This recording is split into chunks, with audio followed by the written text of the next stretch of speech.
Shalom. I am Rabbi Nathan Davidovich, speaking to you on behalf of the webyeshiva.org, speaking to you from Efrat, Israel. I'm going to take one point out of this week's Torah reading that we read in Israel, which is Parshat Chukat, and discuss that and discuss the effect of complaining about something, complaining to God specifically, and the effect of not recognizing the greatness and beauty in every person. In this parsha, we are told of the death of Miriam, and we know that the well which the Jewish people were drinking all the 40 years in the desert were there because of the merit of the prophetess Miriam, Moses' sister. Immediately following the death of Miriam, it says, it tells that the people were thirsty. They came to Moses and they said,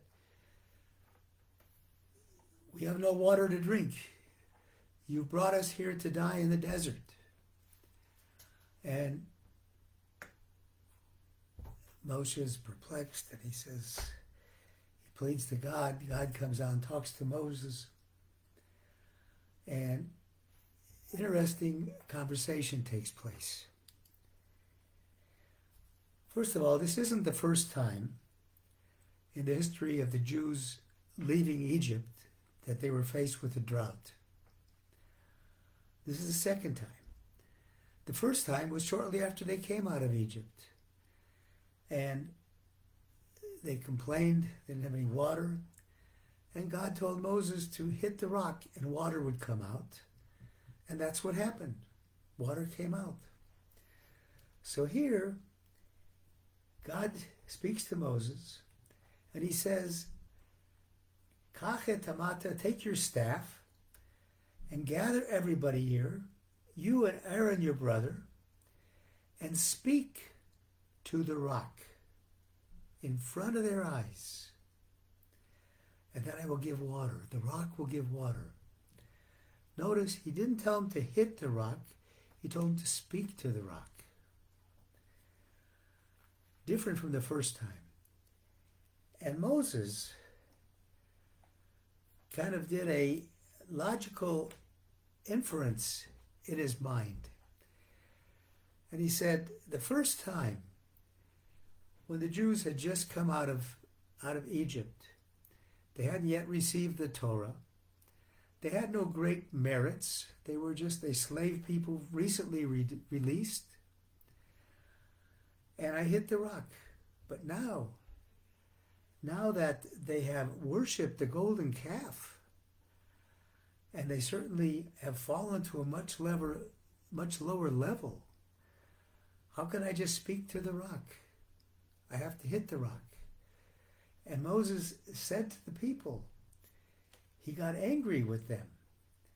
And he said,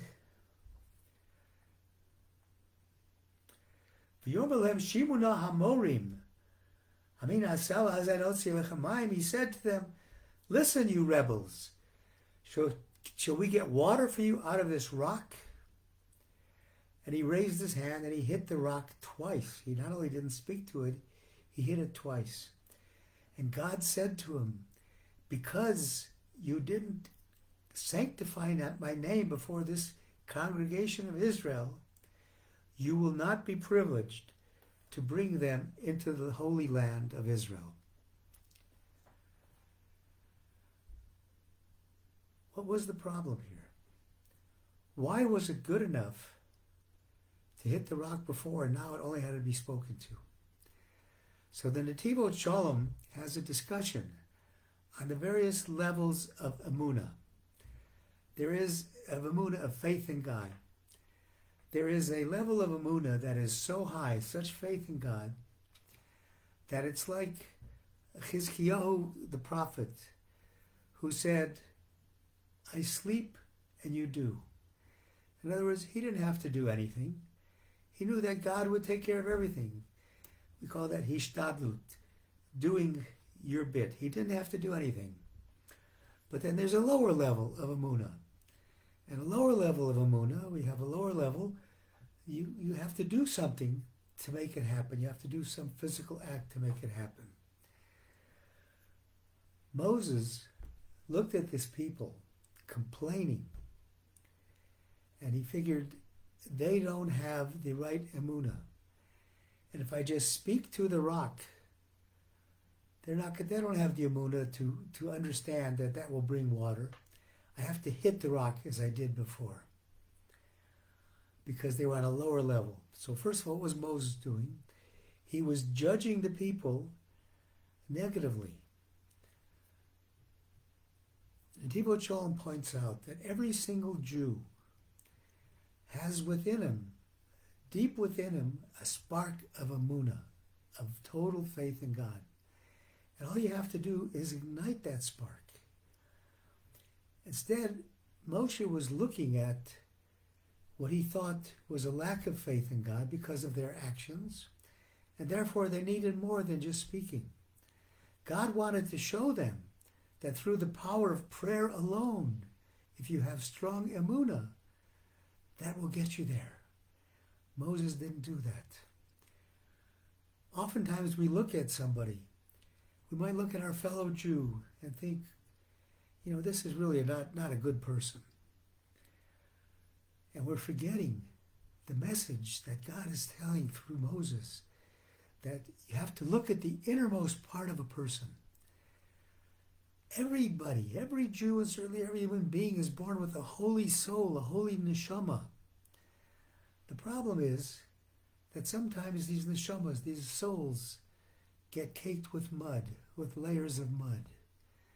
And we have to be able to pierce the layers of mud to look at the holiness of the soul.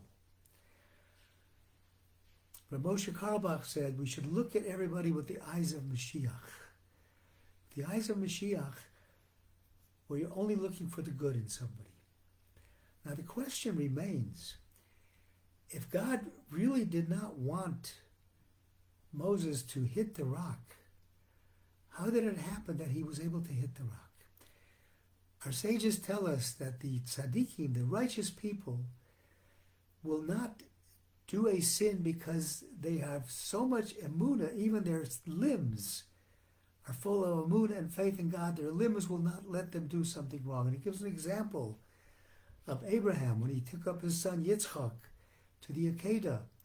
He thought God wanted him to slaughter him. God did not want him to kill him. So in fact, the language is Vayishlach Avram es yado v'yikach es machelas. He pushed his hand forward, forcing it to grab the knife, because that wasn't the will of God. His avorim, his hands were preventing him from going forward. Same should have happened here. So why didn't it happen? So obviously, it raises a question. And I suggest that the answer may be that God wanted to impart upon us the importance of looking for the emunah deep within us. Even if we think we don't have emunah, realize that deep within you, emunah is buried. And therefore, when you are complaining, you are demonstrating a lack of emunah.